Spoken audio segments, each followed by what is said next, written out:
Timirandasya Jnanajana Shalakaya Chakshurmilitanena Tasmai Shri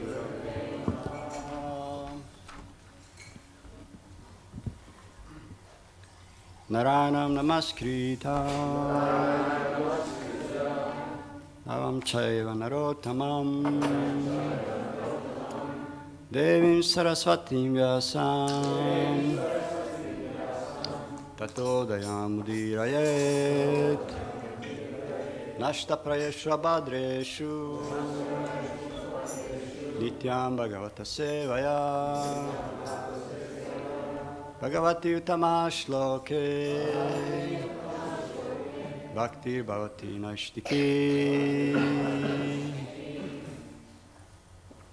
Okay, by some miracle, we are reading a continuation of Scheduled Incarnation, canto 7, second canto, chapter 7. This is verse 36. Today, please, by your mercy, untie my mouth and clarify my brain, foggy brain. I don't get much to give, but I'll do my best. We all do anyway. Okay, I'll read the verse. Kalena milita just a moment. Kalena milita diam avam rishya ninam. Don't see, sorry. Nrinam. Kalena milita diam avam rishya drinam. Nrinam, sorry. Stokayusham svanigamo bhattadara paraha. Stokayusham svanigamo bhattadara paraha.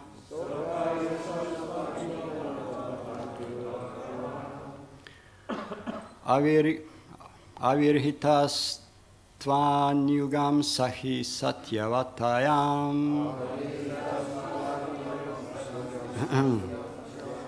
Aviritas tvan anuyugam sahi satyavatyam. Veda drumam vitapasho vihajishyati smam.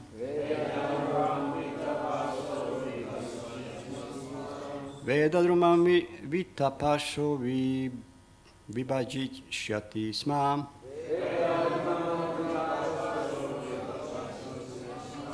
Kalena milita diyam avam rishyandrinam.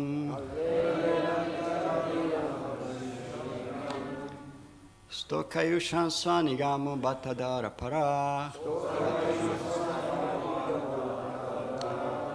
Avirhitas tvanyugam sahi satyavatyam.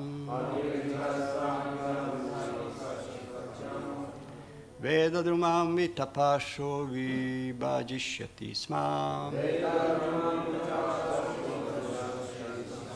Okay, one or two of you.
Any ladies, because time is short.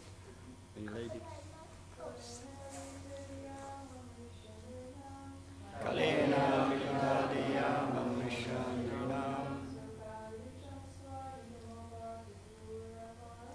Stokayushan Svanigam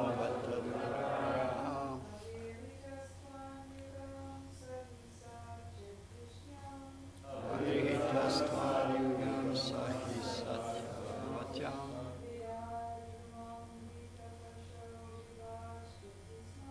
Vedaduma Vitalasho Vivajishati Isma Kalena in course of time. Milita Dhyam of the intelligent persons. Avamrishya, considering the difficulties. Nrinam, of humanity at large. Stokka Ayusham, of the short-living persons. Svanigama, the Vedic literatures compiled by him. Bhata, exactly. Durapara, greatly difficult. Avirhita, having appeared as. Two, but Anuyugam, in terms of the age. Age, not age, but age. What you said, age? Age, yeah. Sa, he, the Lord. He, certainly. Satyavatyam. Thanks. In the womb of Satyavati. Vedadruna, the desire tree of the Vedas. Vishtapasha, by divisions of branches. Vibhajishyati, will divide. Sma, as it were. Translation. The Lord himself, in the incarnation as the son of Satyavati, Vyasadeva, will consider his compilation of the Vedas, of the Vedic literature, to be very difficult for the less intelligent persons with short life. And thus he will divide the tree of the Vedic knowledge into different branches, according to the circumstances of the particular age. Purport. Herein, Brahma mentions the future compilation of Srimad Bhagavatam for the short-living persons of the age of Kali. As explained in the first canto, the less intelligent persons of the age of Kali would be not only short-lived, but also perplexed with so many problems of life due to the awkward situation of the godless human society. Advancement of material comforts of the body is activity in the mode of ignorance. Interesting. Advancement of the material comforts of the body is activity in the mode of ignorance, according to the laws of material nature. Real advancement of knowledge means progress of knowledge in self-realization. But in the age of Kali, the less intelligent men mistakenly consider the short lifetime of 100 years, now factually reduced to about 40 or 60 years, to be all in all. They are less intelligent because they have no information of the eternal life. They identify with the temporary material body existing for 40 years and consider it the only basic principle of life. Such persons are described as equal to the asses and bulls.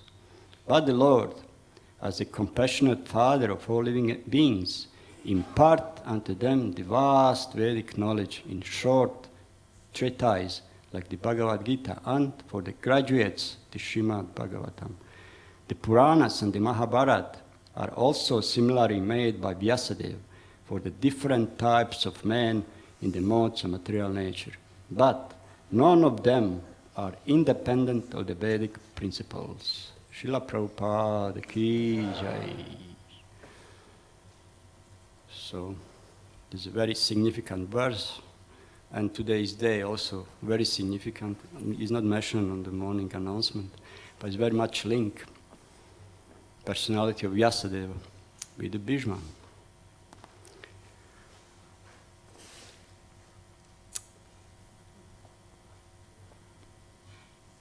as I said, yeah, the Lord himself, incarnation of Vyasadeva, divide Vedic knowledge to suit for the Kali Yuga brains or us, as said words.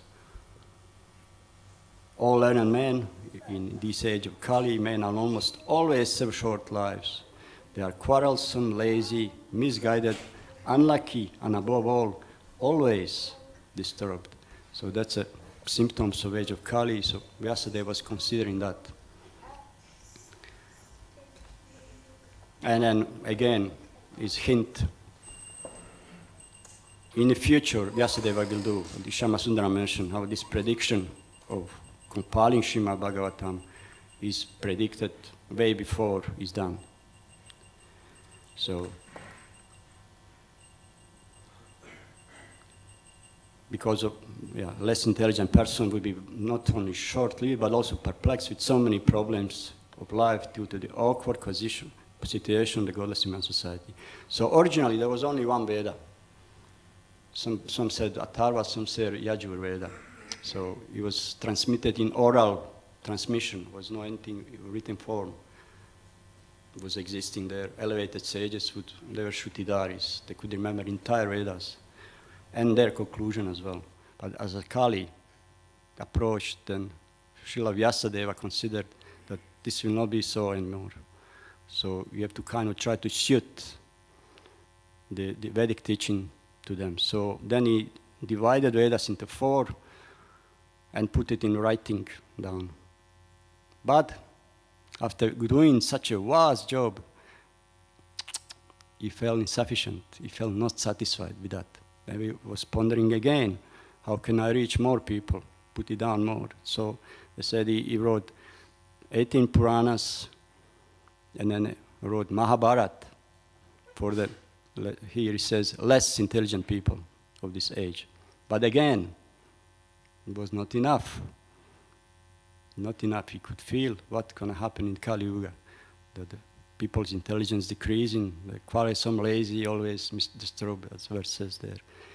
So then he summarized entire Vedic knowledge under guidance of Narada Muni into Vedanta Sutra. What Vedanta Sutra means like ultimate conclusion of all knowledge. But again, it was not this satisfaction in the heart. And then when Narada appeared, they asked him, okay, you wrote entire Vedanta Sutra. What Vedanta Sutra means?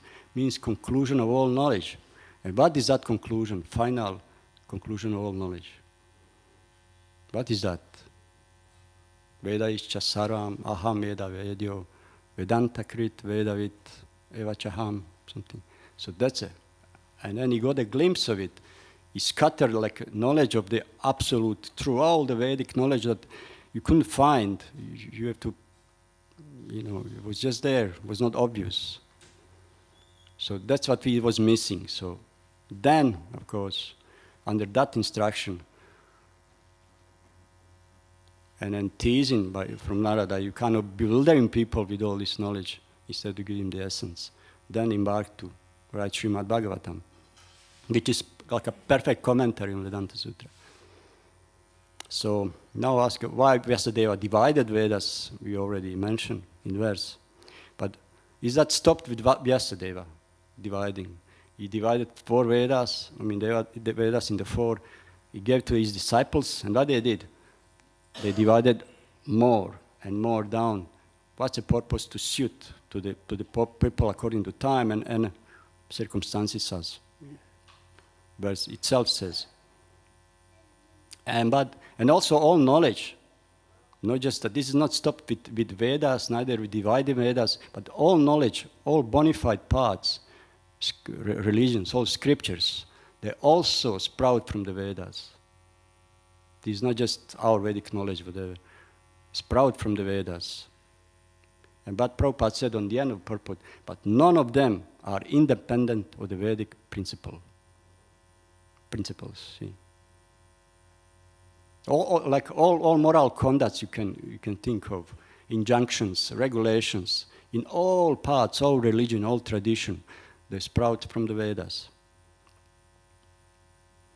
Like I mentioned Bhishma, today is his last day of Bhishma Panchaka. Like when Bhishma started to instruct the gathering sages and everybody, what he started with? We started with moral principles. Don't steal, don't cheat, don't marry the wife of somebody else. Very much looks like the 10 Commandments in the Bible. These are basic, but then he proceeded to instruct further and more sophisticated knowledge. And when Maharaj Yudhishthira asked him, okay, what is the highest form of worship? What sort of mantra we should chant? Whose name we should chant? Highest. Then what? Then, towards the end, Bhishma told them the chanting of the name of Vishnu. Therefore, he is author of Vishnu Sahasranam scriptures, 1,000 names of Vishnu. That's the highest form of worship. So we start with morality. Many religions are full of moral conclusions, moral injunctions. But there is much more. Jai Shri Shri Radha Gokulanand Stram Lakshman Yashoda Damodar Ki Jai.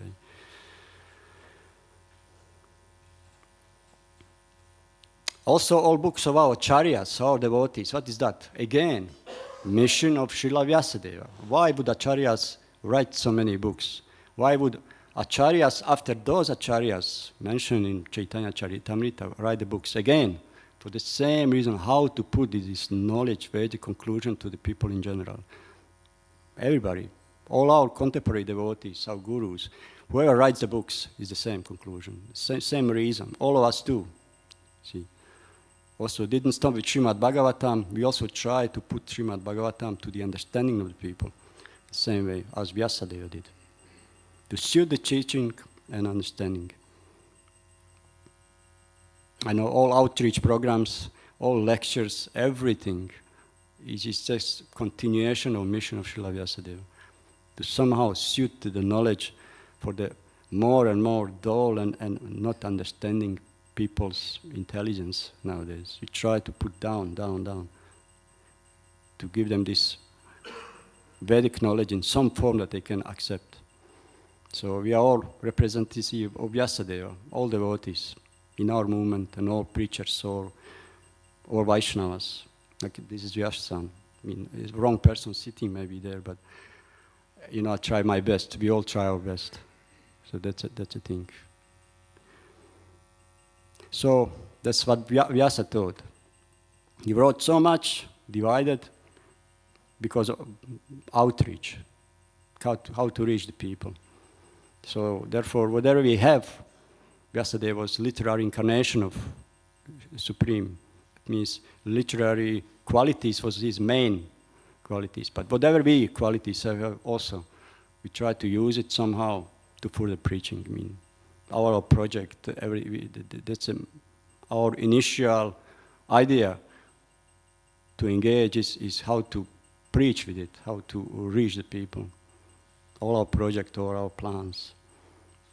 Is that on the mind of every devotee in the movement? Is on anyone's mind here, one thing, how we can reach people, how can we, what's that hampering our, what is that blocking our progress in preaching field? What is that? So all of us pondering in our mind, how we can preach. Every devotee in this movement, think of that. How to make people accept Krishna consciousness.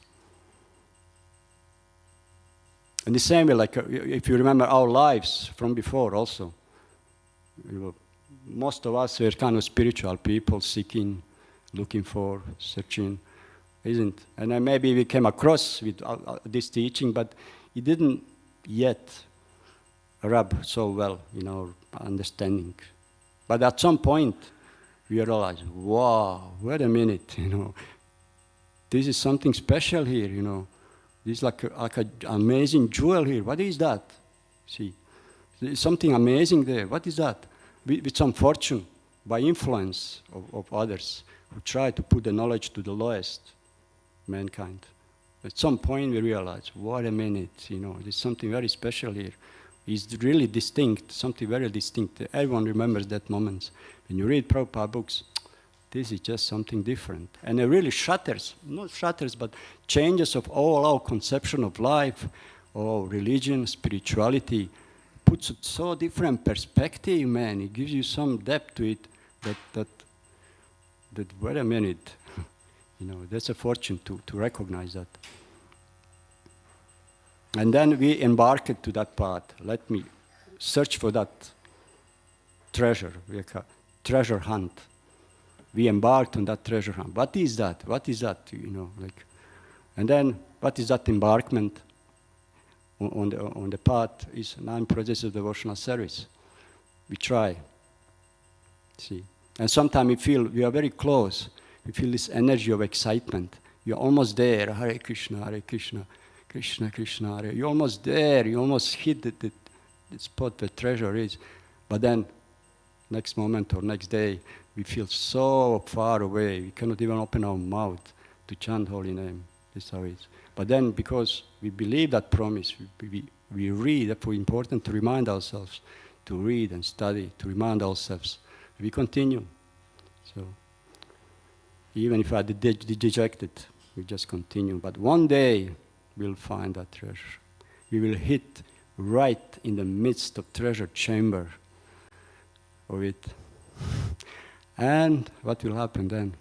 Krishna will say, but where you are for so long? Where you been? I was searching for you, hoping you will come. All these years, where you been? What you been doing? I'm so glad, so happy to see you. Finally you came back. You will say that, like you read Gopakumar story, how Krishna embraced him and all this. They say, I was missing you so much. Here I would just go into a small side point of that, like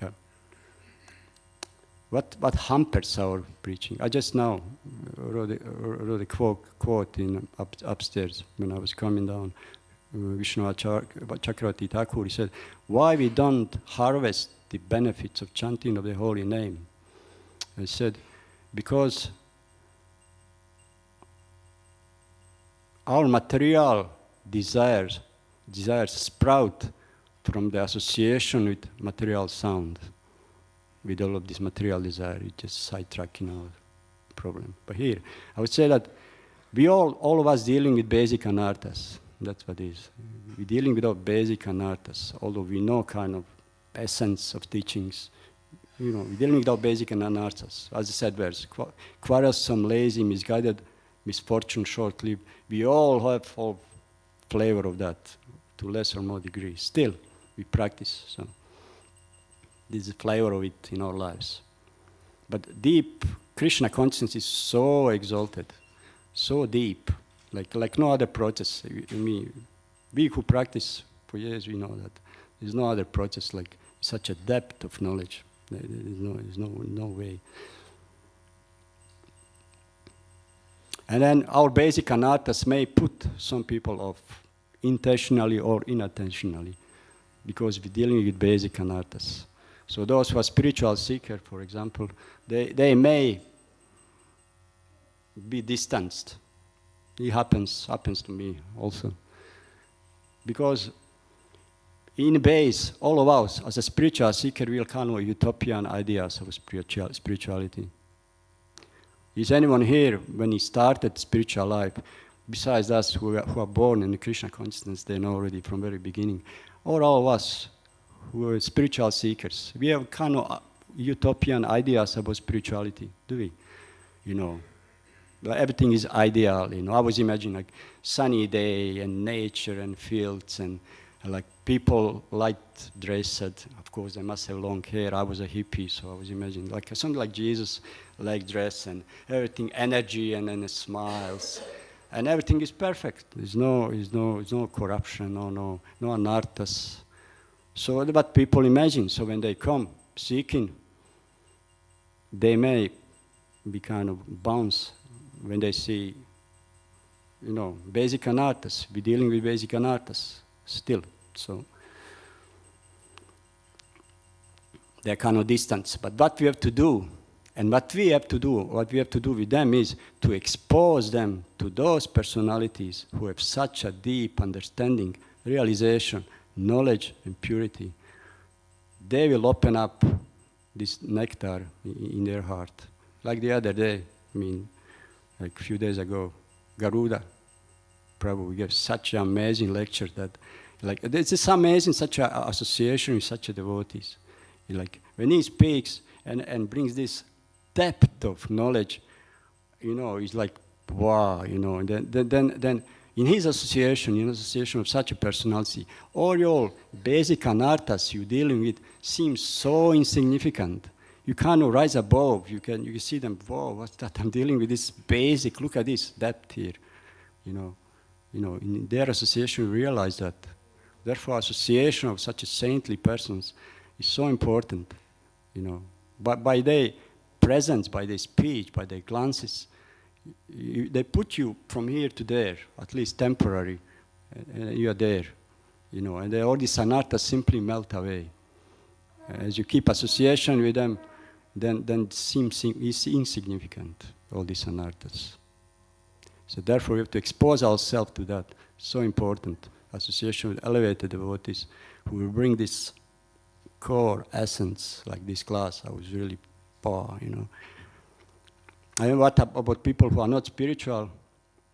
They don't even deal with anarthas. They are anarthas personified. And then their idea of happiness is if you can enhance those anarthas as far as possible, there's nothing else. They hope maybe I will reach happiness through that. So we cannot even how long they will need to get interest in spiritual life anyway. Therefore, to preach is very difficult. And if they come, they again, as I said, have these utopian ideas. So this is what Vyasadeva is pondering on, how to reach those people, anarthas personified. We all ponder about that anyway. And give them a glimpse of depth of this knowledge, which is in possession of elevated devotees. That's the Vyasadeva mission, is our mission. So now I will draw the line between Vyasadeva and Bhishma. Today, Bhishma Panchaka is obviously cannot. This verse is perfect for today. I'm not qualified to speak, but my understanding, whatever, I was reading a little bit. It's amazing. Who is Vyasadeva? Is elder stepbrother of Bhishma. In one sense, grandfather of Pandavas, real grandfather, more close, is Vyasadeva. But Bhishma, through the lineage of his younger brother, Vichitravira, is called Pitamaha, Vyasadeva. So anyway, you all read Mahabharata, but anyway, quick story, how Vyasadeva appeared. Parashara Muni, great saint, he got before benediction that one day he will beget very, very powerful son.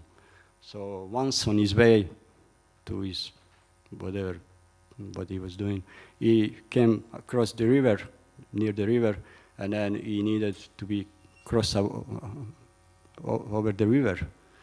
And then when person was rowing in, he realized, whoa, this is a woman.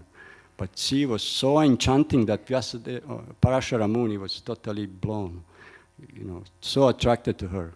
And then he recalled these blessings of these saints before, that he said, now it's time to beget such a powerful son. So of course it was some pastime she didn't want, but then he arranged everything. He created, in some places said he created the island, and in some places he created a fog, and then constructed a small cottage quickly. So, and also he retained her virginity as well. And then because she was fisherman's daughter, she was blessed to smell like a lotus flower at that time. She was actually Apsara from previous life, Satyavati. She was Apsara, she was cursed to be born in a fisherman family. So he begot the son in her, and instantly son was born in that place. But he took him in him, and he told Satyavati, nobody will know about this, and when you need Vyasadeva, didn't give him name yet, but he will come to aid you, to help you. So.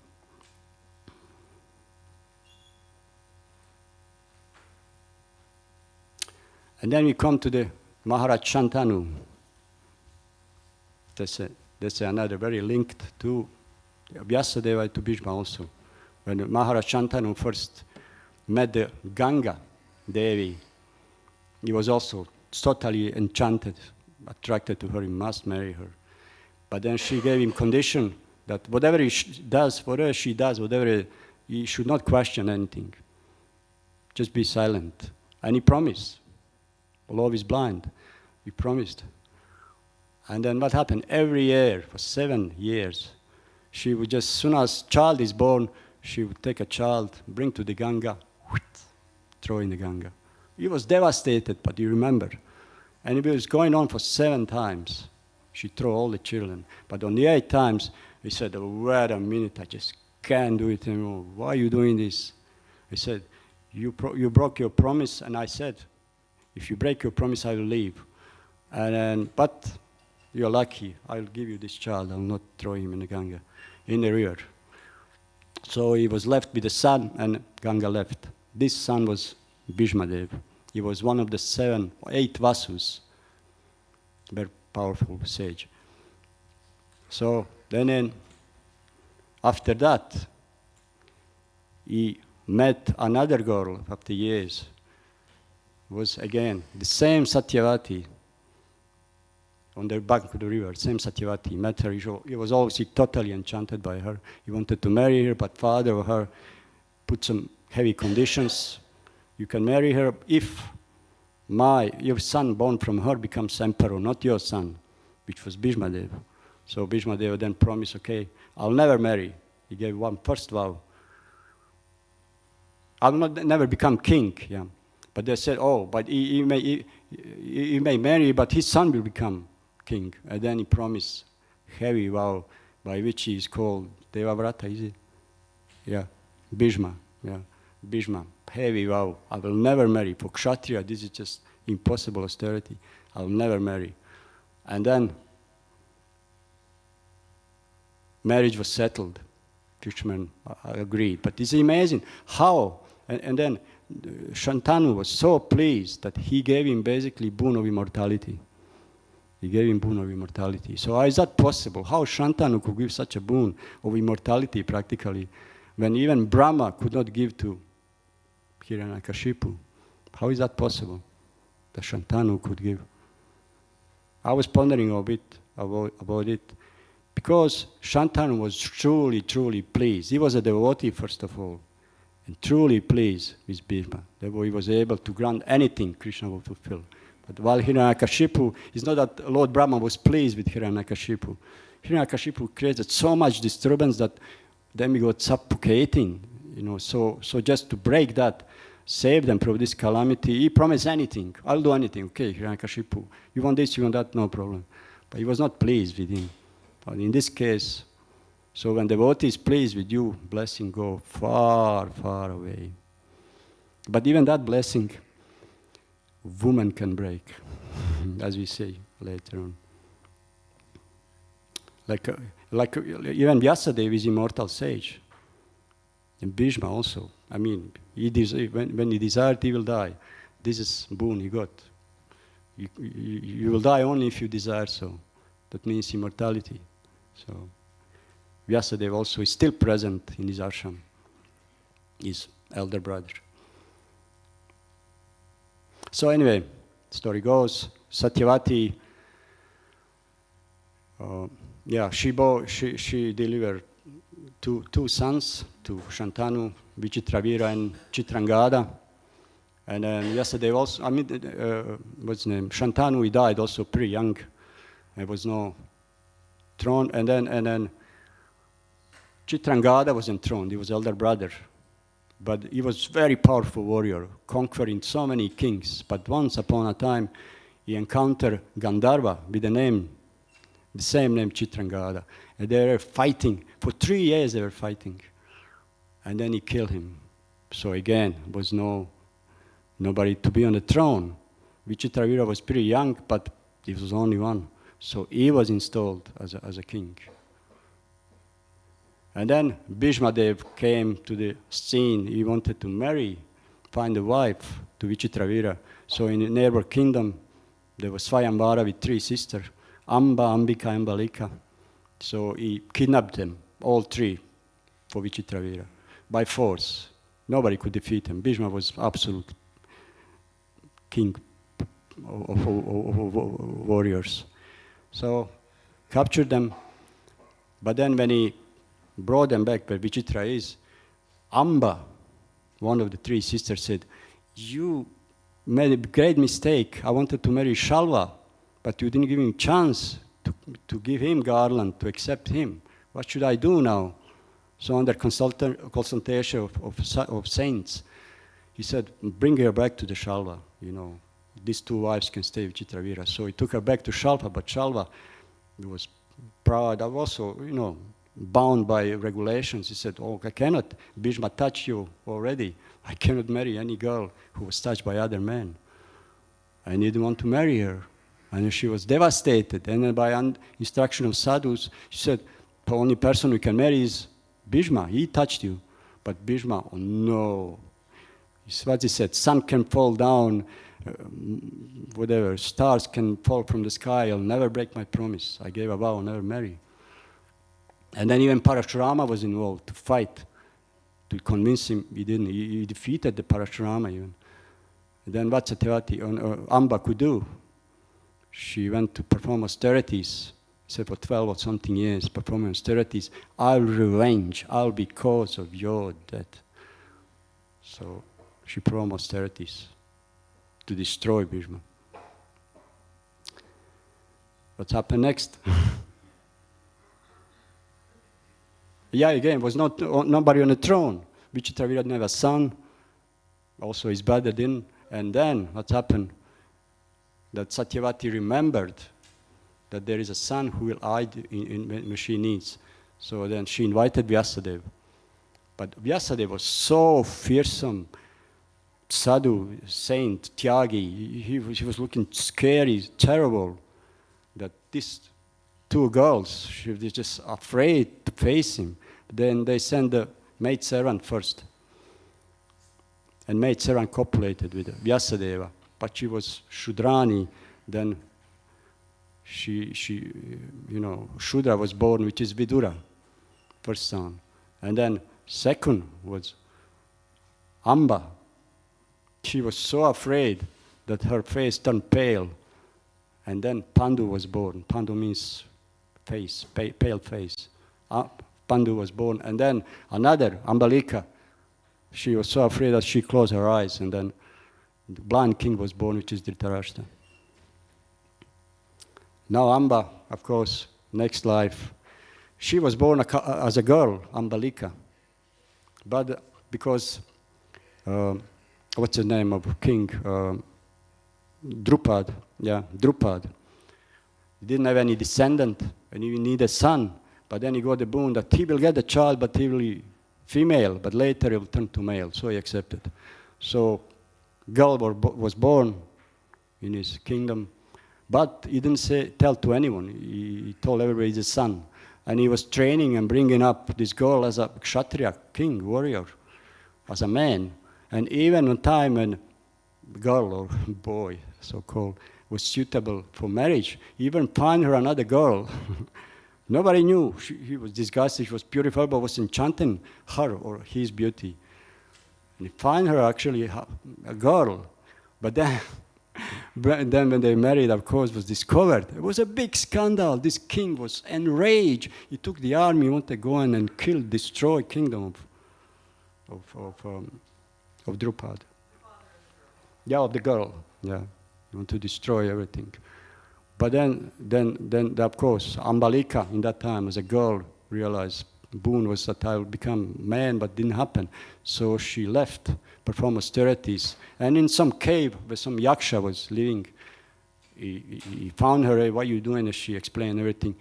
And said, you must be, he said, "I can give you any boon you want." And she told him, "Oh," he said, "it was very difficult. But we can exchange our sexes for the time being.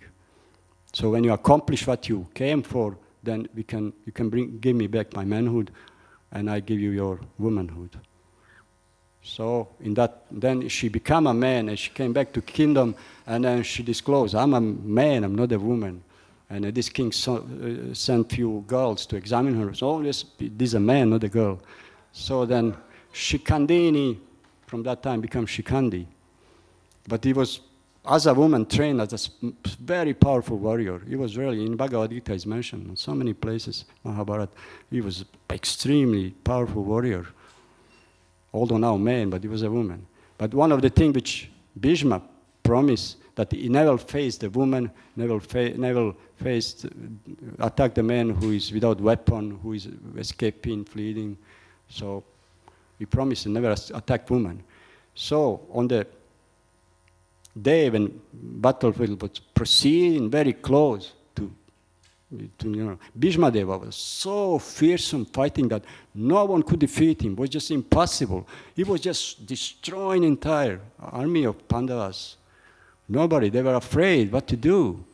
And on that evening, they were healing their wounds. They were thinking, what should we do? And then Arjuna, at that time, was very morose because he lost his son that day. Son which he begot with Ulupi. When he was abducted by Naga girl, reptilian kind of girl. He had son with him, and he died that way. He was totally morose, and Krishna approached him. You're morose nowadays, today, but this war as is coming, your army will be destroyed unless you do something. And then, of course, there's those 5 arrows, which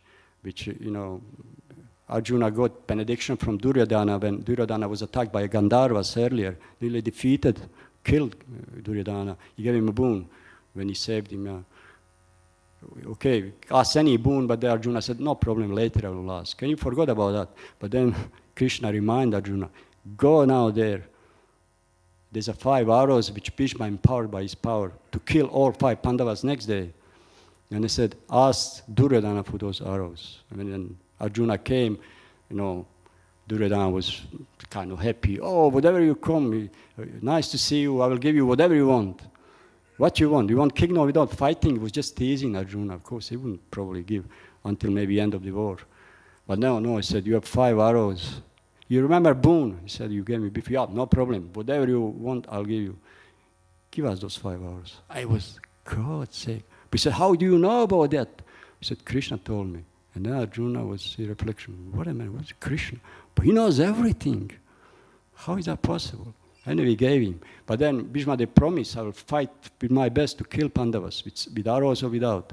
So next day, he was fighting so fearlessly, but destroying everything. But Arjuna was hesitant to fight. He didn't use his full power. He didn't want. And Krishna could see why Arjuna doesn't give his best. And then he was nearly defeated, carried the arrows. And then Krishna said, wait a minute, no one can defeat any of these 5 Pandavas. I must do something. And then he rose up. Oh, he promised he will never pick up any weapon. He said, that's it. I'm going to kill Bhishma, kill. And he jumped from the chariot and ran towards Bhishma. But Arjuna said, God said, I'm so idiot. Because I didn't fight to my full. Now Krishna is breaking his promise. Can you allow that? And he ran after Krishna, and halfway there, grabbed Krishna's thighs, tried to pull him up. Krishna didn't ignore him totally. Just continue like anything was nothing there. And then finally he kind of dug his feet in the ground, Arjuna, and slowed him down. And as evening was approaching, which is end of the battle, for that day, Krishna finally stopped. But while he was running there, Bhishma Deva was shooting the arrows. But Bhishma Deva was in ecstasy totally, seeing Krishna in such a beauty, courage, sweat and perspiration, dust.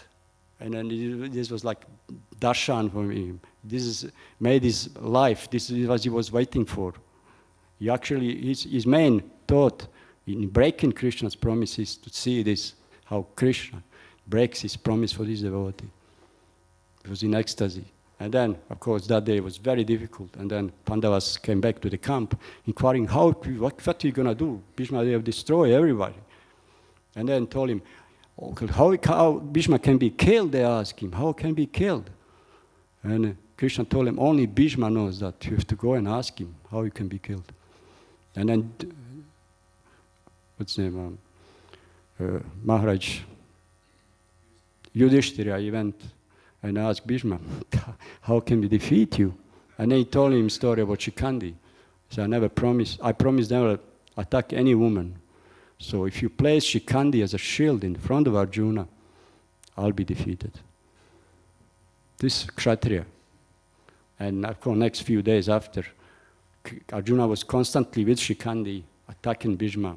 We were coming back, coming forth. And at some point, it was fearsome battle. You know, Arjuna was not anymore sentimental. He just attacking all of with pain and heart, attacking Bhishma. But Bhishma Deva was also covering Arjuna with arrows. But soon as Shikandi would come across, he would desist. He would stop. He would not attack Arjuna. Shikandi was there. Also, Shikandi was shooting the arrows at Bhishma. They were covering him entire body. But he would just look with great anger to Shikandi, but he wouldn't attack. He would just turn away and continue to fight with others. In this way, his body was covered with arrows. They said he could put 2 fingers. But there is no arrows in his body. He was totally covered, totally. He was using all celestial weapons. And at some point, then Bhishma kind of rose up on the chariot and realized, I'm going to give up now. I think it's time to stop. And he heard a voice from the sky, 7 Vasus, that told him, Bhishma Dev, it's time to finish. It's time to end up.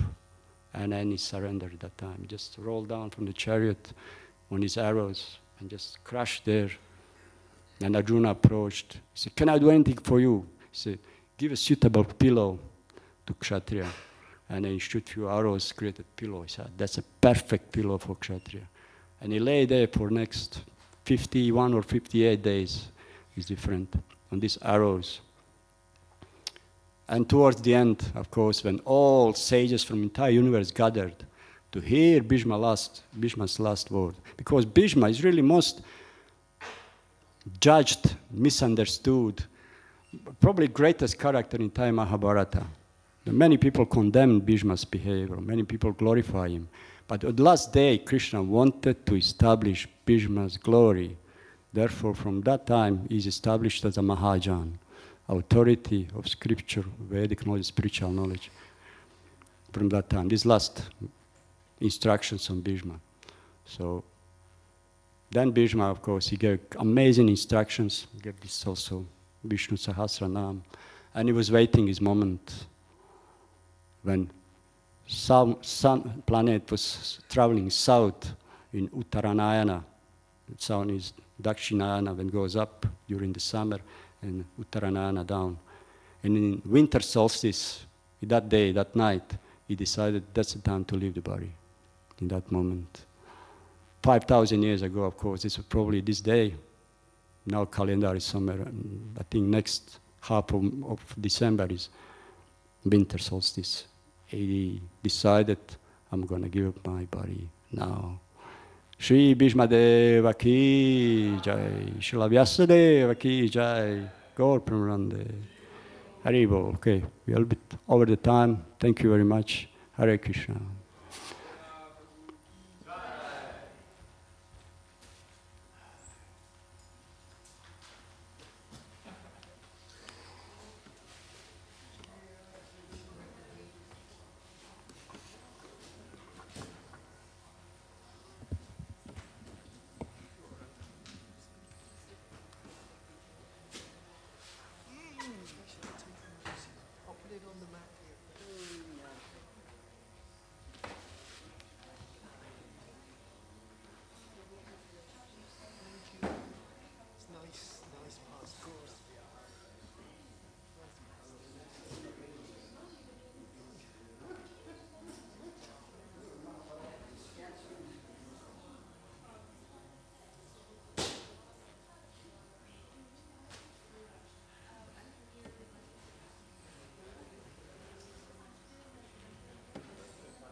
Okay, I just silver